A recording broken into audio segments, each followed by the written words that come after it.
Buku novel Laut Bercerita karyanya Ibu Lela Kudori itu merupakan salah satu novel terbaik yang pernah saya baca. Tidak hanya alurnya saja yang menarik, akan tetapi emosi yang ada di dalamnya itu sangat berbekas bahkan sampai hari ini.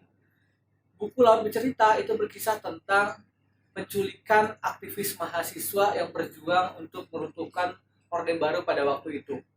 Jadi ada dua sudut pandang dalam cerita tersebut. Yang pertama adalah sudut pandang laut, itu adalah pemuda yang diculik oleh pemerintah pada saat itu.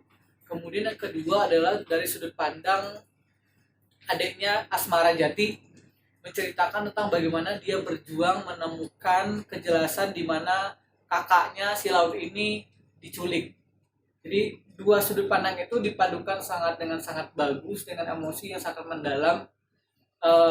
Tidak hanya sekedar cerita, di buku ini juga banyak pesan-pesan, kisah-kisah perjuangan yang anak muda juga harus tahu bahwasannya bangsa Indonesia juga mempunyai sejarah kelam seperti itu. Nah, untuk lebih lanjut, kita diskusi dengan penulisnya langsung, Ibu Lela Kudari. Selamat menyaksikan. Hari ini Taman Baca Inovator akan membahas buku tentang Laut Bercerita. Jadi ini adalah program rutin tiap minggu Taman Baca Inovator. Jadi setiap hari Rabu itu kita akan ada kegiatan Rabu Burit ya. Jadi hari ini kita akan live bersama Mbak Ibu Lela Kudori. Oh gila. Gak sabar. Gila. Halo Kak Rati. Jadi siapa yang udah baca buku ini sebelumnya? Halo Kak Minggu Cerdas.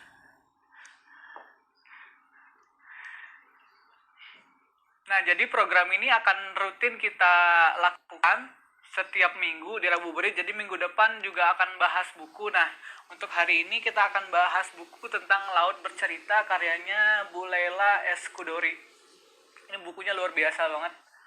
Yang luar biasa. Jadi biasanya ya kalau saya baca buku novel itu sering. Jadi kayak abis satu buku, abis itu kita ulang bacanya tuh biar seru gitu. Nah kalau ini nggak bisa karena sangat-sangat mengaduk emosi, sangat-sangat mengaduk emosi. Nah Bu Lelanya udah gabung nih, kita undang ya. Bismillahirrahmanirrahim. Bu Lela. Bu Lela. Halo Bu Lela.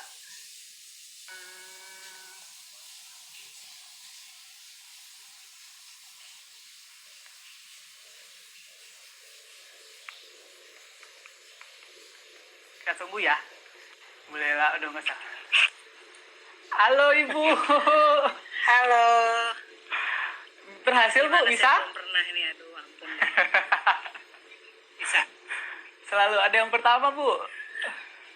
Iya, oke. Gimana? Apa kabar? Sehat Bu, alhamdulillah. Ibu gimana kabarnya, sehat Bu? Ya gitulah. Hujan nggak di sana? Di sini enggak Bu, masih cerah. Saya Jakarta Utara, masih cerah Bu. Ibu di mana? Di Tangerang Selatan, di Bintaro. Hujan ya Bu? Terus. Wow. Gimana Bu, maka IG live pertama Bu? Iya, ini gede banget ya. Oke.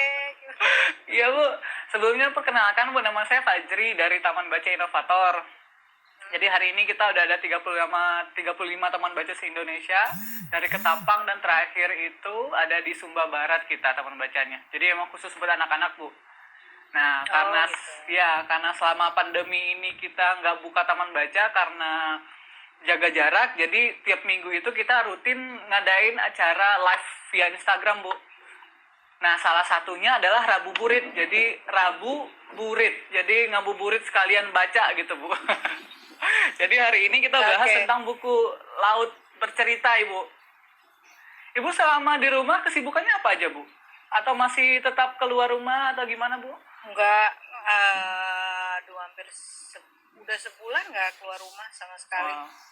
Segalanya online. Kalau pesen apa-apa online gitu. Berarti aktivitas di rumah semua Bu ya? Iya. Ya banyak banget kerjaan. Saya kan ada acara podcast, kemudian Coming Home Bu ya? Acara Coming Home. Terus saya juga ada acara yang sama Tempo Layar itu Ya, yang ya. review film. Lalu jadi semuanya dikerjainnya kayak gini lewat pakai Skype, tapi ya pakai Skype. Kelas menulis masih, Bu?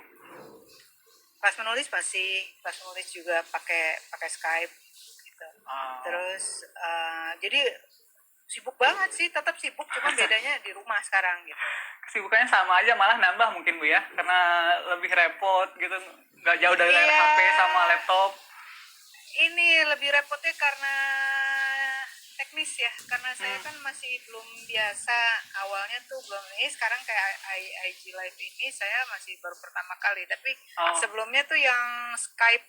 Kalau Skype saya sebetulnya udah biasa, tapi ini kan rame-rame, jadi ada peserta kelasnya tuh kan ada. Ya, cuman kami lebih seneng pakai Skype atau Google Meet, bukan pakai Zoom gitu. Jadi apa sih, ya ribet aja gitu, teknisnya ribet, jadi saya itunya aja yang lebih sibuk tuh, itunya aja adjust,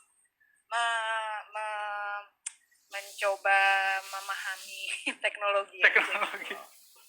Tapi sebenarnya kesibukannya sama aja. Sama, Bu, ya. Nah, Bu, tentang buku Laut Bercerita. Jadi ini saya baca 2 tahun yang lalu, Bu. Kesan saya ketika ngeliat covernya adalah, ini Bu Lela bikin buku lucu amat ya. Ada laut, ikan, gitu-gitu, Bu, ya. Karena kan ada tutupnya tuh di situ warna silver, nggak kelihatan kan kaki yang keikat gini gitu. Jadi wah ini apa ya? Pas saya baca, itu emosinya luar biasa, Bu, campur aduk. Saya biasa baca novel itu 2 kali, 3 kali dengan happy ending dan lain-lain. Ini habis saya baca sekali itu kayak sedih, marah, putus asa, itu kayak nyampur di dalam semuanya. Itu kayak luar biasa gitu. Itu proses kreatif bikin itu, Bu, itu bagaimana? Maksudnya aktor-aktor yang di dalam itu nyatakah, sunu, laut dan lain-lain gitu, Bu? Tokohnya maksudnya ya? Tokohnya ya? Ya sebenarnya di belakang bukunya saya udah jelasin sedikit ya. Itu kan semua memang terinspirasi dari tokoh-tokoh yang ada dan event yang memang betul terjadi gitu loh. Tapi saya menyebutnya terinspirasi, bukannya bukannya seluruhnya, karena tetap ini karya fiksi. Saya selalu menyatakan itu. Dan pertama kali saya mendapatkan inspirasi bahwa saya kepingin menulis ini ketika waktu saya masih full time di Tempo. Sekarang kan saya udah pensiun ya. Kami tahun 2000 berapa ya, lupa tuh saya, kita membuat edisi khusus, dan salah satu orang yang kita minta untuk menulis tentang pengalamannya dulu di zaman Orde Baru itu adalah Nezar, karena dia memang bekerja di Tempo. Ya betul, dia bekerja di Tempo dan dia mempunyai pengalaman seperti berbagai aktivis lainnya. Dia mengalami diculik. Nah, waktu itu saya minta Nezar untuk menulis sendiri langsung dari point of view dia, aku gitu. Lalu ketika saya melihat hasilnya, kami semua melihat hasilnya bagus sekali, hampir nggak diedit. Itu saya ceritakan semua di halaman belakang yang saya tulis terima kasih gitu. Di ucapan terima kasih itu ada bahwa ketika saya membaca itu, lalu ya saya mengatakan sama dia bahwa ini luar biasa, bagus sekali dan sedih sekali, dan kayaknya saya suatu hari ingin menulis fiksi tentang ini. Terus dia bilang, bagus kalau akan ditulis, karena kita kan nggak tahu bahwa 10-20 tahun lagi orang mungkin udah lupa dengan kejadian ini. Dia bilang, memang gitu. Lupa kayaknya. Iya, dan sekarang ternyata kan 20 tahun kemudian memang belum selesai juga ya. Kalaupun ada upaya, belum selesai, belum tuntas gitu. Nah, saya baru mulai betul-betul riset secara mendalam, mewawancarai bukan hanya Nezar tapi juga korban lainnya dan juga keluarga korban. Itu dimulai dari tahun 2013. Jadi saya menyelesaikan novel Pulang. Jadi saya menyelesaikan novel Pulang dulu. Lalu jadi 2012 Desember novel Pulang meluncur. Langsung Januari 2013 saya mulai wawancara Nezar dan yang lain-lain ya. Nggak hanya ada Mas Budiman juga saya lihat. Oh ya, Budiman itu agak belakangan, karena begini kan, Budiman bukan diculik tapi dia pimpinan dari PRD, jadi dia ditangkap duluan gitu.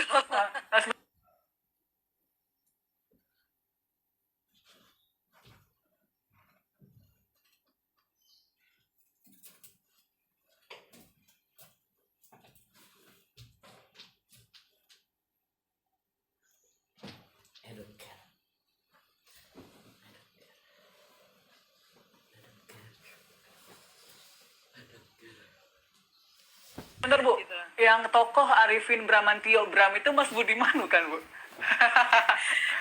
Karena saya baca buku anak-anak revolusi ya, jadi kakek tetangga Mas Budiman yang digantung terus kayak ini mirip banget gitu, terus ketua keriting Jadi- rambutnya.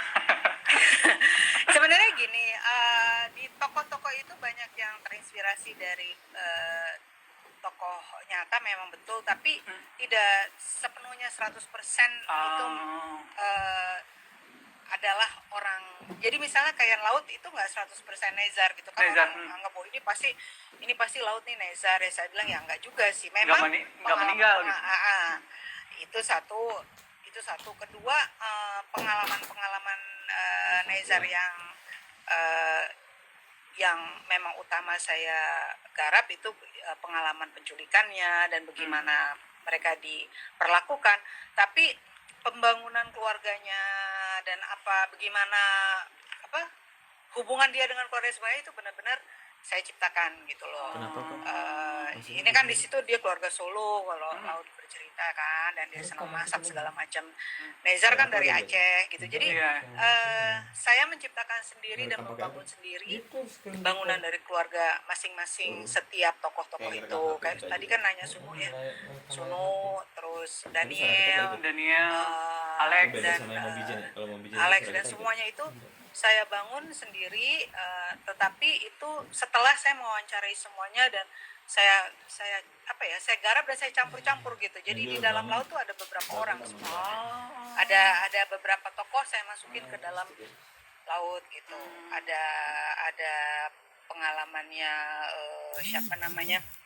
Jadi ada 2-3 orang di dalam laut gitu.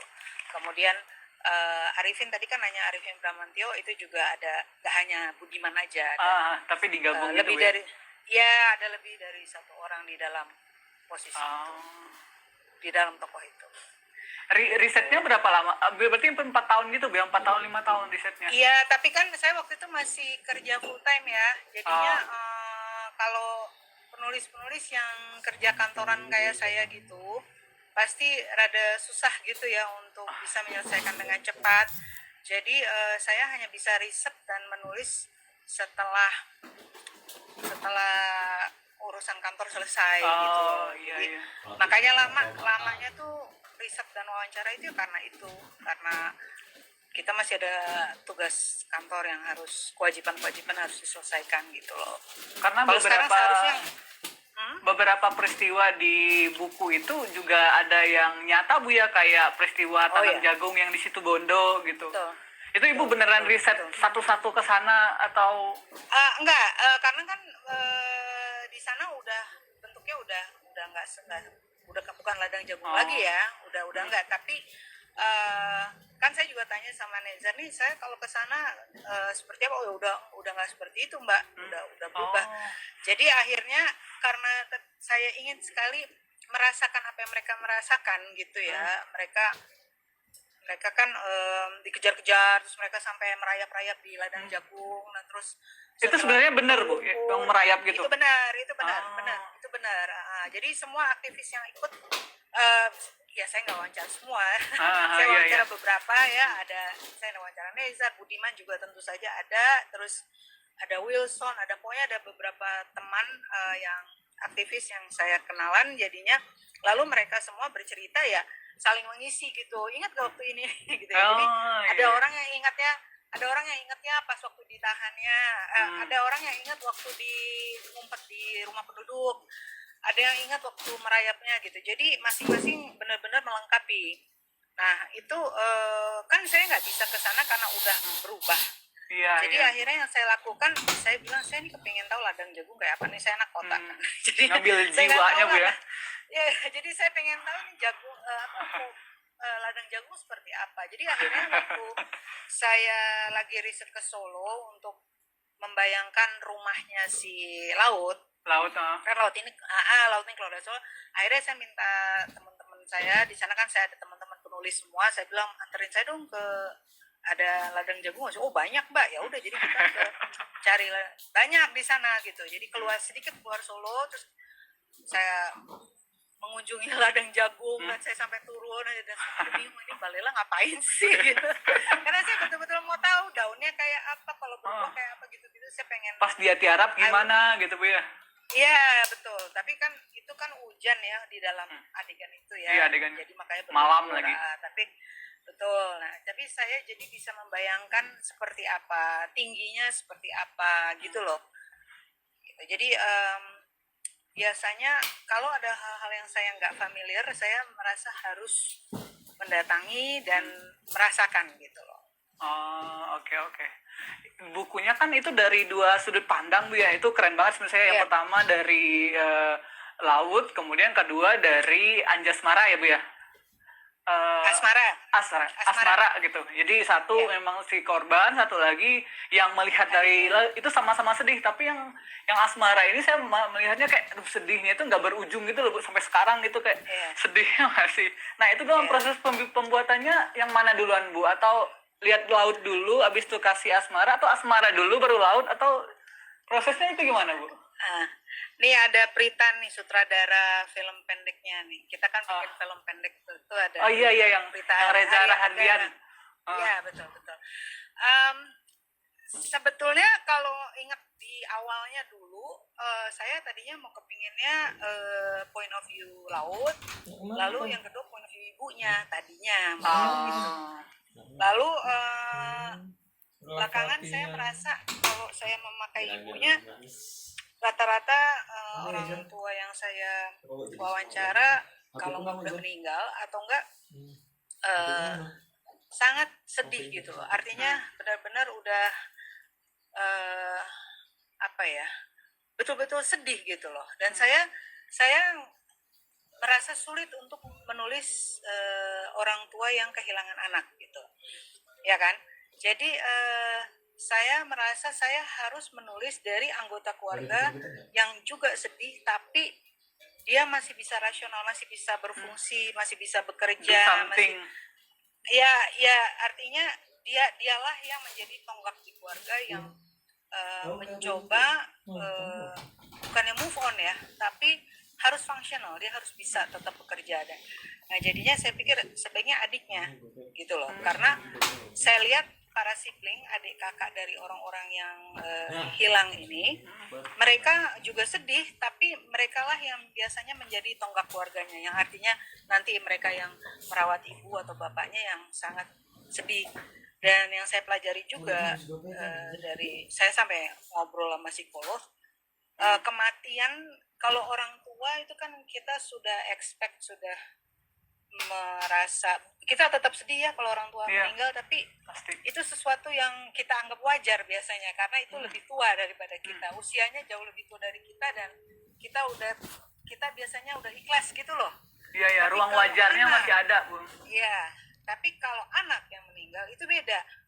Kalau anak pasti orang tua akan merasa kok dia duluan gitu, kenapa dia duluan, kenapa bukan saya. Jadi ada perasaan seperti itu gitu biasanya. Jadi waktu saya wawancara, apalagi ini double sedih lagi karena selain mereka merasa anaknya hilang, mereka nggak tahu anaknya itu di mana, nggak ada makamnya, ya kan? Jadi saya pikir ya udah saya ganti adiknya aja. Nggak tahu. Nah, karena dia harus menjadi tokoh yang berfungsi, yang bisa bekerja, dan dia yang bisa nanganin ibu bapaknya yang pedih gitu loh. Psikologis. Nah, namun ya tetap aja menurut orang yang baca katanya bagian itu juga sedih banget. Bagian apapun pasti sedih Bu kalau kehilangan mah. Iya. Jadi ya udah.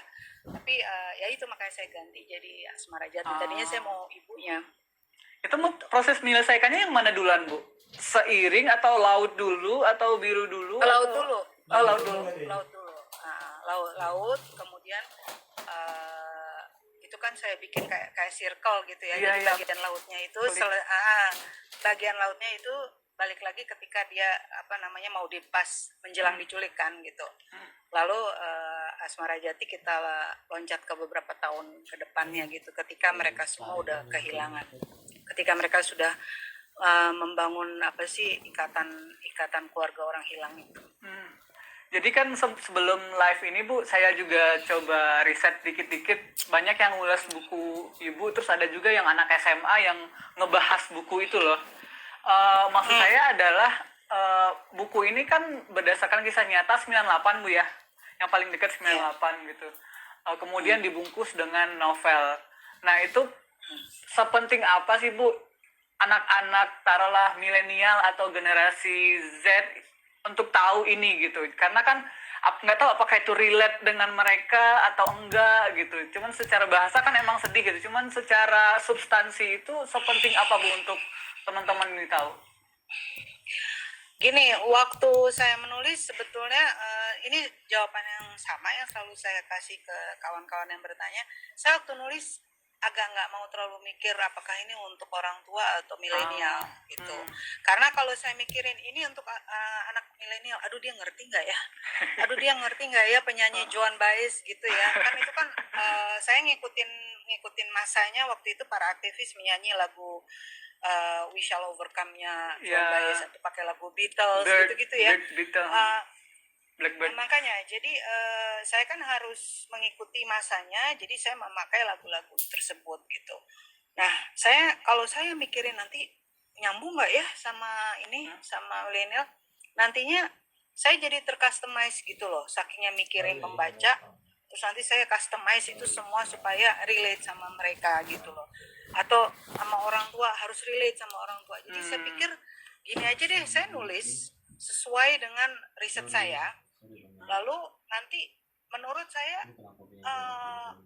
sepanjang kita menulisnya benar-benar dari hati dan jalan ceritanya itu memang relate secara universal, bukan hanya kepada anak milenial tapi kepada siapapun, bukan orang Indonesia pun juga akan relate gitu ya. Nah, kalau sepanjang saya menulis seperti itu, saya rasa sih pada akhirnya mau pembaca milenial kayak mau pembaca boomers kayak mau pembaca orang Eropa kayak orang apa, kalau memang seandainya itu betul-betul ditulis dari hati, insya Allah sih saya rasa sih mestinya bisa nyambung gitu loh sama pembaca gitu. Jadi saya nggak begitu mau mikirin aduh ini untuk anak umur 20 tahun atau 2 gitu, saya nggak terlalu mau jadi sebenarnya waktu di novel pulang saya juga terkejut bahwa ada anak-anak SMA yang baca gitu. Iya. Saya diundang. Padahal kan pelarian politik yang gitu Bu ya, jadi kayak yang tahun 65 jauh sekali. 65 masih komunis dan lain-lain. Jadi saya waktu di Amerika diundang ke beberapa kampus. Kalau kampus mah biasa ya, itu kan mereka udah mahasiswa. Tapi saya juga diundang di beberapa SMA di Amerika. Nah terus di Jakarta juga saya diundang anak-anak SMA SMA private sih ya, SMA swasta gitu ya. Ya ada beberapa yang mengundang saya. Saya pikir ini bener nih, saya ngomong sama gurunya ini nggak apa-apa nih. Terus mereka bilang ini kan sejarah, jadi mereka mau bicara dari sejarah dan sastra. Terus saya bilang bukan itunya, tapi kan itu ada adegan-adegan yang agak intim, saya bilang gitu. Itu nggak apa-apa. Terus kata guru, alah udah itunya mereka pokoknya nggak usah pusingin itulah, kita yang penting fokus kepada bagian sastra sama bagian bagian sejarahnya. Saya bilang oke gitu. Ya udah itu aja. Jadi saya rasa mestinya sih begitu ya kalau bisa. Kecuali kalau kita mau nulis untuk anak-anak, baru memang itu benar-benar kita harus fokus secara serius bahwa pembacanya adalah anak-anak, ya kan? Karena kalau anak-anak tuh kan memang harus ada ada aturannya gitu loh, harus ada story-nya. Betul. Tapi kalau untuk pembaca dewasa, saya kira saya nggak terlalu mau mikirin gitu. Ini generasi siapa, yang penting kalau misalnya pun mereka baca dan merasa istilahnya tadi kan Anda bilang merasa masuk gitu ya ke dalamnya, udahlah itu udah dengan sendirinya mereka udah nggak mikirin ini lagunya mau lagu ini lagu siapa gitu. Mereka udah nggak pusingin, yang penting mereka sendiri udah masuk gitu. Tapi yang saya lihat di beberapa ulasan yang menarik adalah mereka baru sadar, oh ternyata ada sejarah yang begini ya gitu. Jadi kan Iya. pelajaran sejarah yang kita di sekolah tahu lah Bu ya, yang sangat formal dan lain-lain. Jadi hal-hal begini itu jadi pengetahuan baru bagi mereka. Ada loh sesuatu hal yang belum selesai sampai hari ini gitu. Iya, Dan iya. banyak yang menjadikan akhirnya referensi tambahan untuk bahan-bahan sejarah di sekolah mereka atau kuliah mereka, Bu. Hmm. Iya, ada memang terutama sekolah swasta sering begitu. Jadi tergantung kalau gurunya merasa apa ya, perlu kasih tambahan gitu, terus mereka suka mengundang penulisnya gitu Iya, iya, dan iya. ngobrol gitu ya. Jadi tergantung seberapa kreatifnya gurunya, saya rasa gitu. Ada yang Kan merasa begitu. bukunya Ibu Lela kan genrenya kalau yang saya baca kan baru pulang sama yang ini, kemudian beberapa cerpen Iya. juga berhubungan dengan Bang Jono sejarah, basis sejarah, kemudian ada pergerakan-pergerakan gitu. Itu kenapa Bu? Karena emang latar Ibu di Tempo dan lain-lain atau emang suka? Sebenarnya sih nggak semua ya. Halo Aan itu ada. Oh iya, halo Aan. Yang kan. Sebenarnya sih kalau kebetulan yang dua terakhir memang historical fiction ya, apa yang disebut orang fiksi sejarah ya, yang laut sama yang pulang. Ya. Pulang. Tapi yang Nadira nggak terlalu ya. Itu Bang Nadira Jono menurut bukan? saya lebih psikologis, Lu Bang Jono bukan? situasi psikologi sebuah keluarga, ya tepatnya seorang anak yang namanya Nadira setelah ibunya bunuh diri. Jadi lebih Oh ya udah bukan. soal situasi kejiwaan Karena orang yang aku punya ditinggalkan teman Skype bunuh diri namanya gitu Rio. ya. Bahwa kemudian backgroundnya Ya, Nadira sama. wartawan, Fotonya itu sama. another story ya, Iya, itu iya. background ya. Tapi saya rasa kalau Nadira itu lebih it's a family story ya, cerita keluarga. Lalu malam terakhir kumpulan cerpen saya yang pertama, kumpulan cerpen dewasa saya yang pertama itu juga kebanyakan cerita cerpen-cerpen yang tentang mempertanyakan posisi perempuan ya. Kalau yang pertama baca dewasa saya kira saya nggak terlalu mau mikirin gitu, ini generasi siapa, yang penting kalau misalnya pun mereka baca dan merasa apa ya istilahnya, tadi kan Anda tadi bilang merasa masuk gitu ya ke dalamnya, udahlah itu udah dengan sendirinya mereka udah nggak mikirin ini lagunya mau lagu Ini lagu siapa gitu. Mereka udah nggak musikin, yang penting mereka sendiri udah masuk gitu. Tapi yang saya lihat di beberapa ulasan yang menarik adalah mereka baru sadar, oh ternyata ada sejarah yang begini ya gitu. Jadi kan pelajaran sejarah yang kita di sekolah tahu lah Bu ya, yang sangat formal dan lain-lain. Jadi hal-hal begini itu jadi pengetahuan baru bagi mereka. Ada loh sesuatu hal yang belum selesai sampai hari ini gitu. Iya. Banyak yang menjadikan akhirnya referensi tambahan untuk bahan-bahan sejarah di sekolah mereka atau kuliah mereka. Iya, ada memang terutama sekolah swasta sering begitu. Jadi tergantung kalau gurunya merasa apa ya, perlu kasih tambahan gitu, terus mereka suka mengundang penulisnya. Barusan aku baru pegang. Ngobrol gitu ya. Jadi tergantung seberapa kreatifnya gurunya, saya rasa gitu. Ada yang merasa begitu. Bukunya Ibu Lela kan genrenya kalau yang saya baca kan baru pulang sama yang ini, kemudian beberapa cerpen juga berhubungan dengan sejarah, basis sejarah, kemudian ada pergerakan-pergerakan gitu. Itu kenapa Bu? Karena emang latar Ibu di Tempo dan lain-lain atau emang suka? Sebenarnya sih nggak semua ya. Halo Aan itu ada. Oh iya, halo Aan. Sebenarnya sih kalau kebetulan yang dua terakhir memang historical fiction ya, apa yang disebut orang fiksi sejarah ya, yang laut sama yang pulang. Ya. Tapi yang Nadira nggak terlalu ya. Nadira menurut saya lebih psikologis, situasi psikologi sebuah keluarga, ya tepatnya seorang anak yang namanya Nadira setelah ibunya bunuh diri. Jadi lebih soal situasi kejiwaan orang-orang yang ditinggalkan bunuh diri gitu ya. Bahwa kemudian backgroundnya Nadira ini wartawan, bapaknya wartawan, itu another story ya, itu background ya. Tapi saya rasa kalau Nadira itu lebih it's family story ya, cerita keluarga. Lalu malam terakhir kumpulan cerpen saya yang pertama, kumpulan cerpen dewasa saya yang pertama itu juga kebanyakan cerita cerpen-cerpen yang tentang mempertanyakan posisi perempuan ya. Kalau mungkin orang mungkin nyebutnya feminist story, I don't know, terserah lah sebutannya apa. Kemudian ada tentang macam-macam sih di situ ya, lebih persoalan kebebasan, gimana masyarakat mendikte kehidupan seseorang di Indonesia gitu ya. Jadi kalau yang agak sejarah tuh ya baru yang dua terakhir. Baru dua ini Bu ya. Ya dua ini. Ya.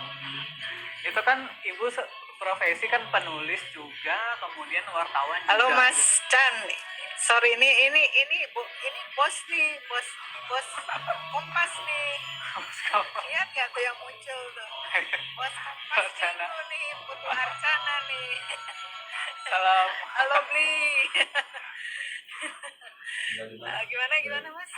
Ya kan Ibu penulis novel, iya, kemudian wartawan juga iya. Itu kan artinya gaya penulisannya beda. Yang ada yang pakai rasa, ada yang fakta-fakta aja. Itu ketika proses penulisannya itu emang sama aja atau terpisah atau gimana Bu prosesnya? Beda sih. Jadi gini, sebenarnya kan saya udah nulis sebelum saya jadi wartawan ya. Saya kan udah nulis dari kecil gitu. Jadi udah biasa mengetahui format dan struktur fiksi, cerita pendek maupun novel itu adalah ekspresi dari keseharian yang diramu dengan imajinasi ya. Saya kan baru jadi wartawan kan tahun 89 setelah saya lulus kuliah gitu. Jadi artinya saya jadi wartawan setelah saya dewasa gitu. Sementara kalau menulis fiksi ya udah dari kecil gitu. Udah remaja. Jadi sebetulnya saya penulis dulu baru kemudian jadi wartawan gitu loh. Jadi kalau saya ditanya seperti ini, saya selalu menjawab sebenarnya kepenulisan saya itu yang lebih mempengaruhi saya sebagai wartawan, karena di tulisan-tulisan saya di Tempo itu kebanyakan menurut saya sifatnya seperti features gitu loh, karena saya kan seorang penulis gitu ya. Nah kalau persoalan tadi fakta ya jelas lah gitu, kita kan masuk media manapun kita kan harus belajar 5W1H, kita harus wawancara kiri kanan, harus dan kita harus belajar berbagai desk gitu. Kita dulu waktu zaman saya ya, saya harus masuk desk politik, mesti masuk desk ekonomi, mesti masuk desk kriminalitas dan seterusnya ya. Nanti kemudian dari desk itu kita berputar, akhirnya nanti kalau udah berapa tahun baru kita hinggap di satu desk yang dianggap cocok sama kayak gitu. Jadi ya dengan sendirinya demarkasi itu saya udah paham lah gitu. Yang satu benar-benar yang satu tuh kerjaan. Wartawan tuh kerjaan gitu. It's a job. It's a job. Udah kelarin yang satu itu kelarin aja dulu Bang. Jangan di luar Bang. Bahaya. That's me gitu. Kalau penulis itu saya, tapi kalau wartawan itu kerjaan gitu.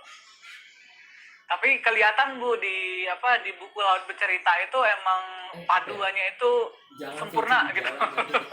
Waduh, gak ada yang sempurna lah. Karena saya bacain komen-komen yang di sini Bu, emang gak ada yang pernah jatuh cinta sama tokoh sama laut gitu. Ada yang beneran yang sedihnya itu lama gitu. Sebenarnya kembali ke ini Bu, sebenarnya kalau ke buku ini pesan yang pengen disampaikan itu apa Bu untuk pembaca-pembaca? Lanjutin aja. Yang bukan pelaku, kalau pelaku tentu tahu Bu ya, yang mengalami masa itu tahu gitu apa yang harus mereka selesaikan. Cuman untuk pembaca yang baru atau spesial itu apa yang mau disampaikan? Ketika saya menulis ini, nanti kita jangan lupa nih ada yang nanya soal wayang ya. Oh iya. Ketika menulis sebetulnya, nah ini saya mungkin pengaruh dari Tempo juga ya. Dalam hal ini Tempo kan juga sering mengadakan edisi khusus gitu. Dia pernah mengadakan edisi khusus Wiji Tukul, pernah mengadakan edisi khusus macam-macam lah ya. Nah, ketika kita menulis edisi khusus itu, apapun edisi khususnya, itu kita menyajikan fakta. Jadi nanti biar aja pembaca nanti yang menyimpulkan sering ngeliat dia ya apa sih yang terjadi sama Wiji Tukul atau apa sih yang terjadi sama si A si B gitu ya. Nah, ketika saya menulis ini saya juga nggak punya pretensi dengan novel ini kemudian saya berharap akan terjadi ABC gitu ya. Nanti terlalu high expectation bahwa orang kemudian membaca.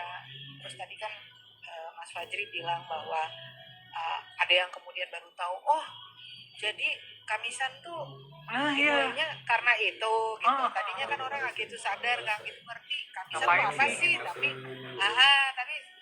ketika baca ini ada yang baru ngeh bahwa Kamisan tuh karena ini gitu. Itu loh. Jadi sekarang kan udah makin berkembang ya Kamisan gitu ya. Tapi Bisa. awalnya itu gimana sih Kamisan gitu ya. Jadi itu salah satunya. Ada yang terus Udah bener baru kayak tahu itu. bahwa itu Udah bener kayak itu. apa yang terjadi di Plaza de Mayo itu di Venezuela dan Argentina tuh itu menjadi salah satu Mau lihat calo. inspirasi ya gitu bagi Dede. para orang tua korban dan aktivis gitu. Iya, Jadi ada orang-orang yang baru tahu, ada orang-orang yang calo. baru masuk Orang di mana? zaman Orde Baru hidupnya kayak begini ya. Begini Masa aja. baca buku aja.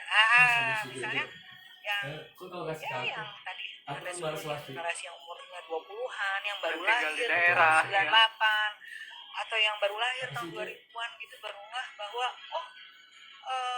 dulu tuh kalau baca bukunya Pram bisa ditangkep ya gitu kan. Kalau sekarang kan ke toko buku udah ada tuh buku-buku Difilmkan malahan Bu. sekarang iya makanya di zaman itu aktivis yang mengadakan diskusi itu ditangkap ditangkap dan dipenjara gitu. Jadi artinya gini, saya tuh tidak berharap orang akan melakukan sesuatu, kalaupun mereka melakukan sesuatu bagus gitu ya, tapi bahwa mereka jadi punya kesadaran aja itu saya udah cukup konten gitu, saya cukup puas. Tapi kalau kemudian setelah itu bergulir gitu ya, kemudian mungkin setelah baca ini mereka jadi kepingin baca buku yang lain ya kan gitu ya, menggali terus jadi ini punya si B aku jadi pengen tahu gitu. Itu kan jadi lebih bagus ya, jadi membuat orang bacaannya jadi lebih kaya. Oke. Bu, kita lihat yang di Instagram Bu, ada dari Mbak Gina ini. Alasan di novel Pulang sama Laut bercerita kenapa ada mitologi wayangnya. Apa emang Mbak Le suka sama mitologi wayang atau gimana? Iya, memang nih saya Gina, saya nih generasi yang besar dengan wayang. Jadi saya kan lahir di tahun 60-an. Jadi waktu itu belum, gak usah mikirin internet deh. Internet tuh baru tahun berapa ada ya. Kami ini generasi saya itu hanya ada TVRI ya, masih hitam putih TVRI 1. Nggak ada tuh pay TV HBO boro-boro. Jadi hanya ada TVRI, itu pun nggak 24 jam loh, cuma mulainya dari Sampai jam 9 malam Bu ya? Iya, lebih jam 10. Terus itu satu. Terus kedua, hiburan kami jadi hanya TV dan membaca. Belum ada tuh video-video VHS rekaman film baru adanya setelah saya SMP. Nah, jadi anak-anak generasi saya tuh banyak yang giat gitu teater. Saya tuh dulu waktu anak-anak ikut teater, terus membaca. Jadi saya itu dengan sepupu-sepupu saya, dengan kakak-kakak saya itu selalu menanti komik wayang yang terbaru. Jadi itu dulu Bapak Era Kosasi akan mengeluarkannya satu-satu gitu. Mahabharata yang pertama, yang kedua, terus sampai selesai gitu. Kita selalu menanti. Nah, gara-gara itu waktu anak-anak saya bacanya komik Era Kosasi, setelah dewasa saya mencari bukan wayang ya, maksudnya Mahabharata dan Ramayana yang versi India yang asli. Iya. Gitu. Karena kan banyak perubahan ya setelah masuk ke Indonesia, ada banyak carangan Jawanya.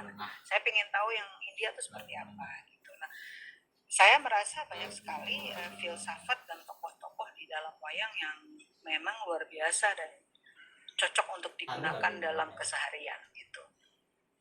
Itu aja sih jawaban. Berarti emang filosofisnya begitu Bu ya. Emang banyak nilai-nilai yang bisa diambil.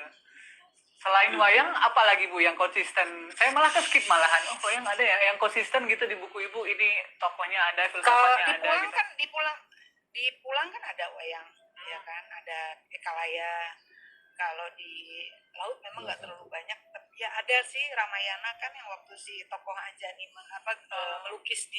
melukis mural kan, dia menggunakan bukannya itu kan, kalau Ramayana kan Sita yang diculik oleh Rahwana aslinya, tapi di dalam situ si Anjani melukisnya justru Rama yang diculik dan Sita yang menyelamatkan gitu loh.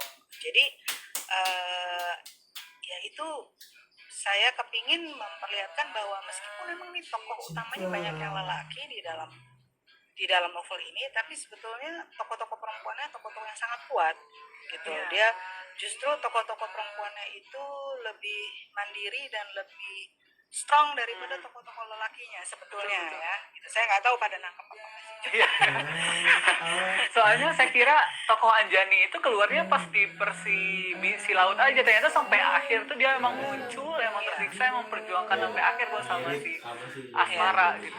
Ya, kan tokoh perempuannya ya ada 3 ya. Ada ada si Kinan, ini kata Bang Tana, dia pimpinannya kan Kinan. Kemudian ada Asmara dan saya gambarkan mereka tokoh-tokoh perempuan yang kuat sekali gitu loh.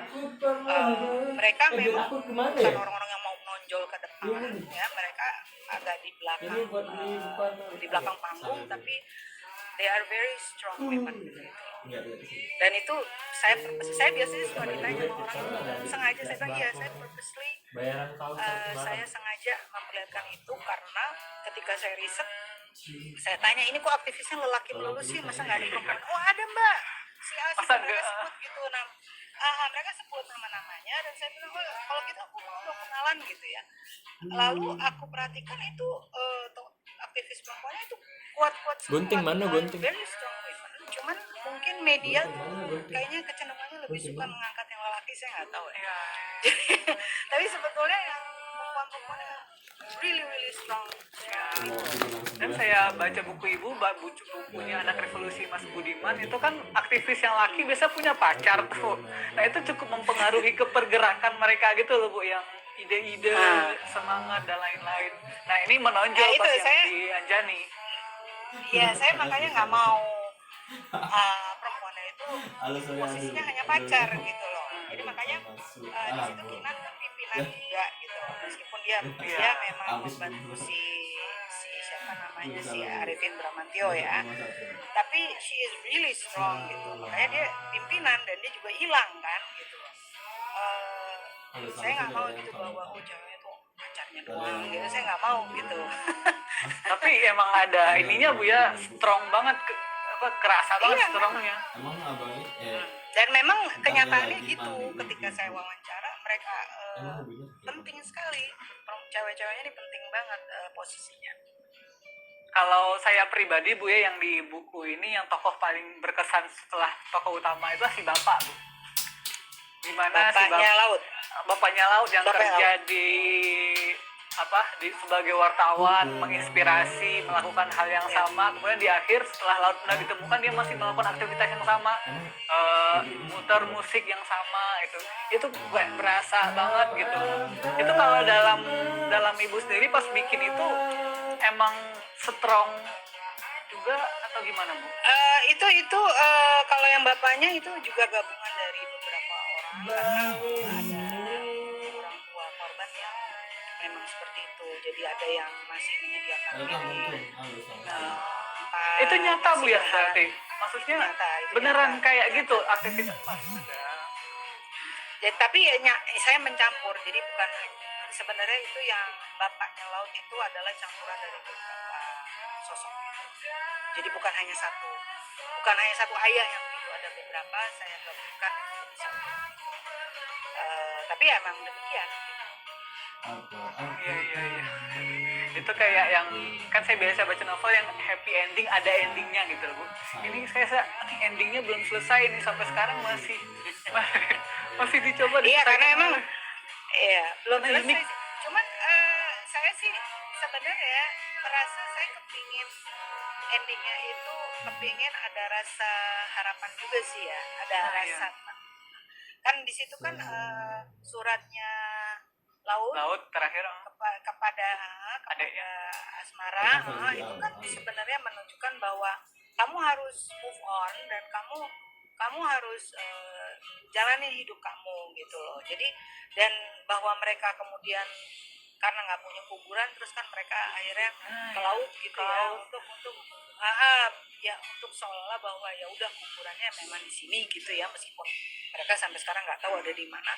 Itu saya mencoba memberikan sebuah closure ya, sebuah perasaan agar orang-orang ini biarpun mereka tetap menuntut keadilan, mereka tetap sampai sekarang harus menuntut keadilan, tapi at the same time mereka juga tetap mengisi hidup gitu loh. Jadi tetap mereka luka, udah jelas mereka luka, tapi at the same time mereka ingin hidup gitu. Jadi ada, dan juga ya itu kan ada ucapannya Asmara kepada orang tuanya bahwa Bu, kalau kepada ibu dan bapaknya, Bu, kalaupun misalnya presidennya sekarang, Kapan potong rambut mungkin presiden berikutnya, kapan potong rambut? presiden berikutnya atau mungkin gitu loh. Artinya kita terus aja gitu, terus aja kita pertanyakan. makanya itu pamisan Iya. Iya, Perubahan. makanya artinya saya tuh cuma memperlihatkan bahwa sure ini sesuatu yang sedih, suatu luka yang besar. Ya, aku Tapi orang-orang di sini, orang-orang yang saya gambarkan itu tuh bukan orang yang putus asa gitu. Jadi saya merasa sih kepengennya itu satu ending yang bukan uplifting ya, tapi yang ada harapan gitu loh, bahwa mereka nggak putus asa. Kira-kira gitu. Iya, itu saya kepikiran banget sih Bu. Kan saya posting tuh di Instagram saya itu kayak saya nangis bacanya gitu-gitu, jadi kayak banyak makanan kita yang dibuang. Saya juga begitu karena nggak ini gimana gitu akhirnya gitu, karena kan pas di sesi akhir kan ada yang adegan si Asmara sama Alex ke laut, ke Pulau Pari atau pulau apa, terus menemukan Pulau Seribu. iya ini ketemu nggak ya, ini saya berharap nih ketemu apa gitu. Oh ternyata emang ujungnya itu adalah kita harus terus mencari, kita harus terus mengusahakan, begitu nggak sih Bu kira-kira endingnya itu? Iya. Emang begitu, meskipun artinya gini, kita mungkin nggak akan tahu tepatnya ada di mana, apakah itu mereka bersamaan ada di satu tempat, kita nggak tahu. Tapi saya rasa pemerintah manapun yang sekarang nih di depan kita nih sekarang yang dihadapi corona ya, cuman maksudnya sebelum itu, jauh sebelum itu dan nanti sesudah corona ini selesai, tetap ada tugas itu gitu loh, untuk menjawab meskipun satu persatu keluarganya ada yang udah meninggal, ada yang udah berpulang gitu ya, tapi tetap saya kira harus ada penyelesaian. Dan jangan itu juga pernah salah dilupakan. satu yang itu penting, karena menurut saya sejarah nih kalau ada peristiwa seperti ini, kalau didiemin aja ngambang, itu bisa terjadi lagi. Gitu loh, Itulah guna sejarah. lagi. Jadi kalau misalnya ada pelanggaran seperti ini, Here comes a whaleman to tuntaskan, us. diselesaikan. Jadinya nantinya gitu in the future nggak terjadi lagi.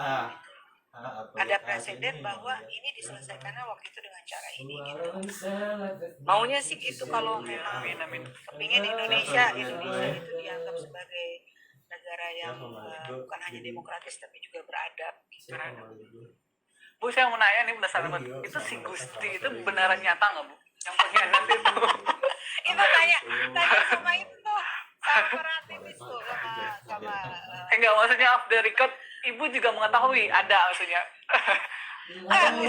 begini, saya wawancara mereka dan saya tanyakan mereka dan Ilamunian ini. teman-teman ini nih, para aktivis ini udah pernah nulis buku loh. Ada judulnya di belakang, ada Ada di sini buat Ibu ya? di belakang Oke, oke. Dari kesayangan Kan saya siapa bilang coba saya kesayangan berterima kasih Sebut-sebut pada siapa buku ini. Ayo, Ada siapa bukunya Bang di Tama? ladang jagung atau Masa di nggak ladang tahu sih? apa. Pokoknya ada. Kesayangan Nah, jadi yang gua ambil. Itu mereka menyebut Mana ada belak-belakan diambil? di buku itu. Oh, Menyebut. belak-belakan. Nah, eh Oh iya benar. itu jadi sebetulnya menurut mereka, menurut kawan-kawan di sini emang ada gitu. Tapi ya terus hilang Terus gitu. Bang, Hilang. Jadi makanya saya juga menggambarkannya setelah itu ya hilang dia. Gitu. Gak kebayang Bu kalau si Gusti masih hidup sampai sekarang Bu.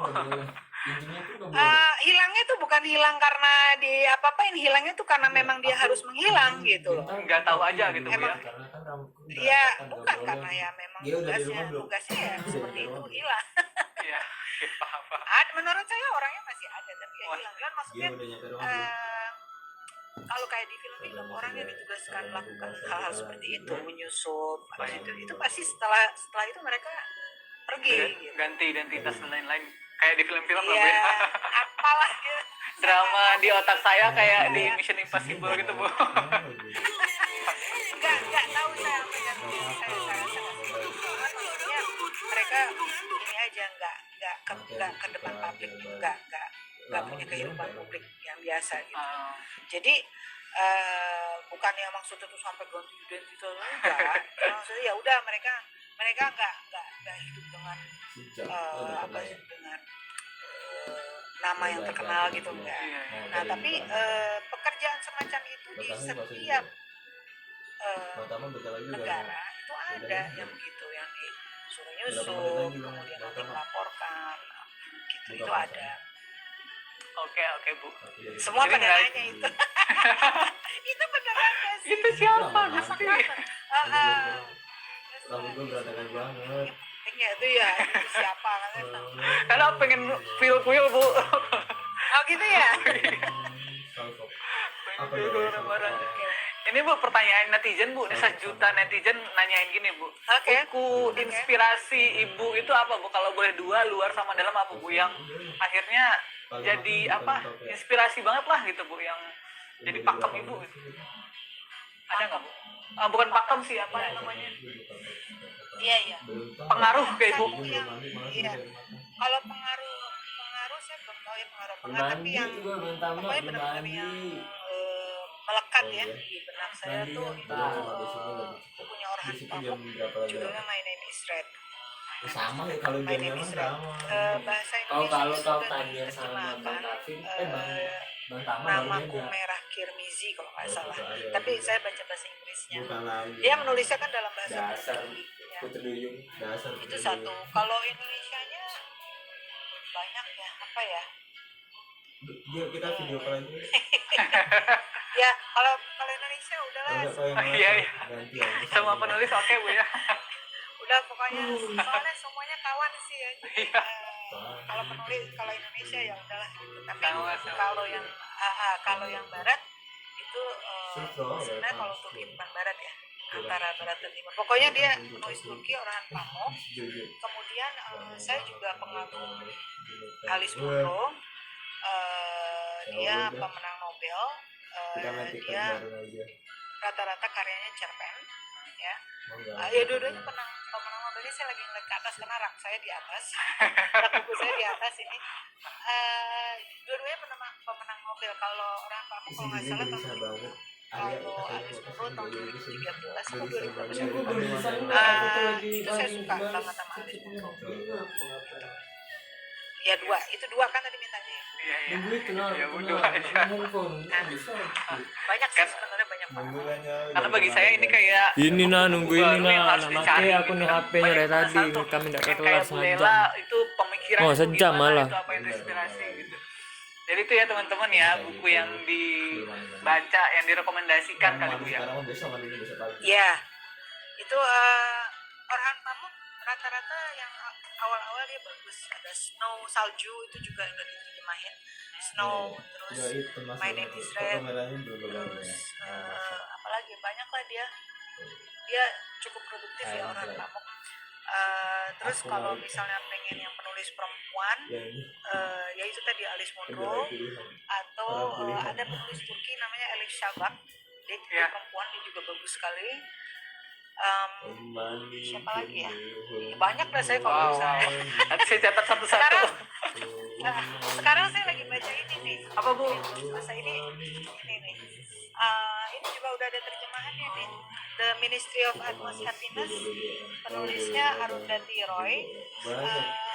Terjemahannya udah ada. Sudah di refund belum? Oleh Kawigil. Kompor belum? Saya baca yang Ini karena selain memang saya juga suka sama Arundhati Roy, Iya dulu tuh banyak lembar. memang saya juga ada podcast ini nanti harus puasa dibicarakan. cuy. Oh iya Bu, yang Coming Home Bu.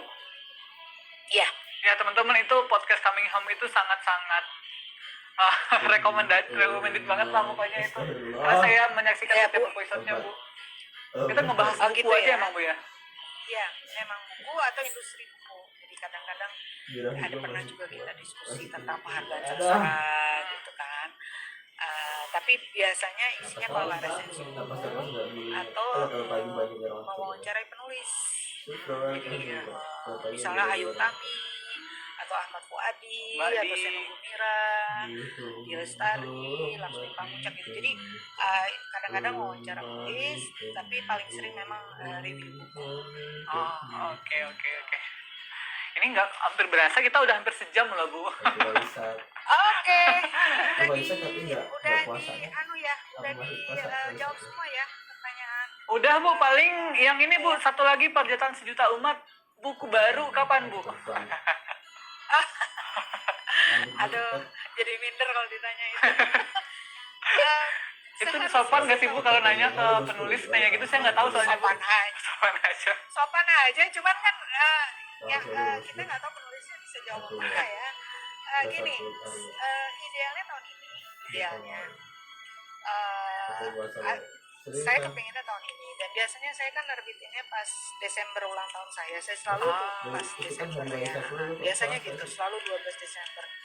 Cuma saya mau ngaku nih, ini sejak wabah ini WFH agak susah loh nulis. Itu kenapa Bu? Maksudnya Apa ya? Moodnya terganggu gitu loh. Bukannya karena manja ya, tapi ini kan aneh ya, situasi kayak sekarang agak baru gitu. Atau karena khawatir kali Bu? Ada itu juga, ada soal khawatir. Gini loh, kita selalu merasa canggung dan khawatir kalau ada sesuatu yang kita nggak kenal. Ini kan aneh ya, ini penyakit yang aneh gitu. Kalau Nggak tahu kan ujungnya kalau soalnya yang Bu ya. lain, kalau yang lain kan kita udah tahu. Oh, kalau misalnya jantung begini, kalau diabetes gitu, kalau bahkan kanker yang sebetulnya belum ada obatnya, tapi ya udah ada obat untuk ini kan ya, tapi mencegah dan sebagainya, tapi belum tetap kalau udah stadiumnya udah apa kan tetap mati kan. Tapi kanker pun juga orang tahu gimana menanganinya misalnya, ya kan? Iya, Jadi semua penyakit berat udah ada, we know how to deal with it. Ini kan enggak. Ini kita baru tahu deal with it-nya adalah dengan menjauhinya. Bagaimana caranya supaya jangan ketularan. Itu pun juga kita masih ngeri wanti-wanti gitu ya. Ketularan nggak ya gitu. Ngeri kan? Nah, dan biarpun kita kelihatannya pura-puranya nggak mikirin, sebenarnya back in my mind itu kita semua sebenarnya mikirin gitu. Siapa yang nggak mikirin? Iya, karena dan terus gitu apalagi soal kematian, yang meninggal itu nggak bisa dikubur. Ya yang meninggalnya sih udah nggak mikir, nggak merasa apa-apa. Tapi keluarganya dan atau teman merasa, waduh nggak bisa ikut nganter, nggak bisa gitu loh. Itu sesuatu yang buat saya itu sesuatu yang apa ya, sesuatu yang baru, sesuatu yang asing.